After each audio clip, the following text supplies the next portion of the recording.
Ndege za kivita za Israel zilishambulia maghala ya kuhifadhi mafuta na vituo vya kusafisha mafuta mjini Tehran Jumamosi usiku, ikiwa ni mara ya kwanza kwa Israel kulenga miundombinu ya nishati ya Iran tangu ianze mashambulizi makubwa dhidi ya nchi hiyo wiki iliyopita kwa kushirikiana na Marekani. Shirika la utangazaji la Israel Kan liliripoti kuwa jeshi la anga la Israel lililenga maghala ya mafuta pamoja na vituo vya kusafisha mafuta katika mji mkuu wa Iran.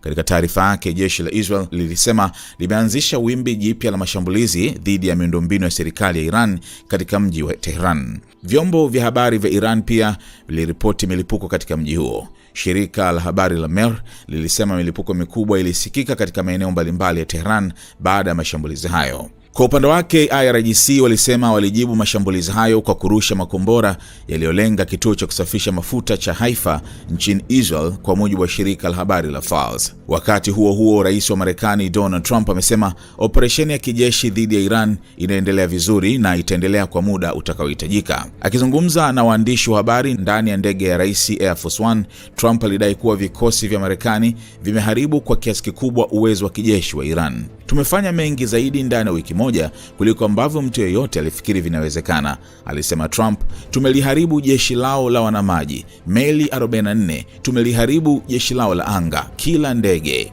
alisema. Pia mashambulizi ya Marekani yamepunguza uwezo wa Iran wa kutumia makombora na drone pamoja na kushambulia maeneo yanayotengeneza makombora.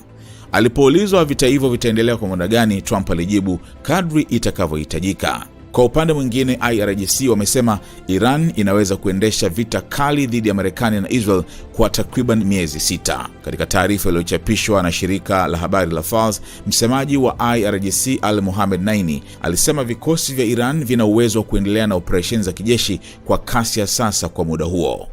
IRGC pia ilidai kuwa imelenga zaidi ya maeneo 200 yanayohusiana na vituo vya Marekani na Israel katika eneo la Mashariki ya Kati. Wakati huo huo, jeshi la Israel lilisema lilifanya shambulizi maalumu mjini Beirut, Lebanon, lililolenga makamanda wa IRGC. Kwa mujibu wa jeshi la Israel IDF, waliolengwa walikuwa wanachama wa kikosi cha Lebanon cha Quds Force, kitengo cha nje cha IRGC kinachohusika na operesheni za kimataifa. Maafisa wa Lebanon walisema shambulizi hilo lilipiga hoteli iliyopo ufukweni mjini Beirut na kusababisha vifo vya watu 4 pamoja na majeruhi 10. Katika tukio jingine barani Ulaya, mamlaka nchini Norway ziliripoti mlipuko mkubwa karibu na ubalozi wa Marekani mjini Oslo mapema Jumapili hii.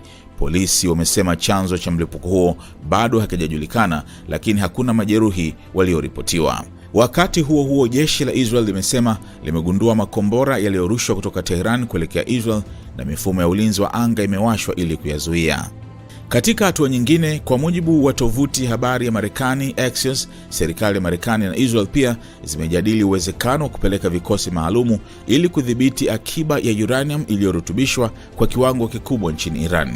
Ripoti hiyo ilisema bado haijulikani iwapo operesheni hiyo itahusisha vikosi vya Marekani, Israel au vikosi vya pamoja. Kwa mujibu wa shirika la kimataifa la nishati ya atomic IAEA, Iran ilikuwa na zaidi ya kilo 400 za uranium iliyoboreshwa kwa 60%, kiwango kinachokaribia ubora wa kutengeneza silaha za nyuklia.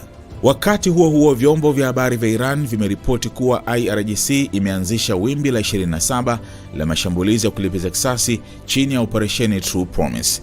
Kwa mujibu wa taarifa hiyo, moja ya shabaha zilikuwa ni makao makuu ya kituo cha kijeshi cha Marekani katika mji wa Arfjan nchini Kuwait, ambacho kilishambuliwa kwa makombora yenye uwezo wa kulenga kwa usahihi.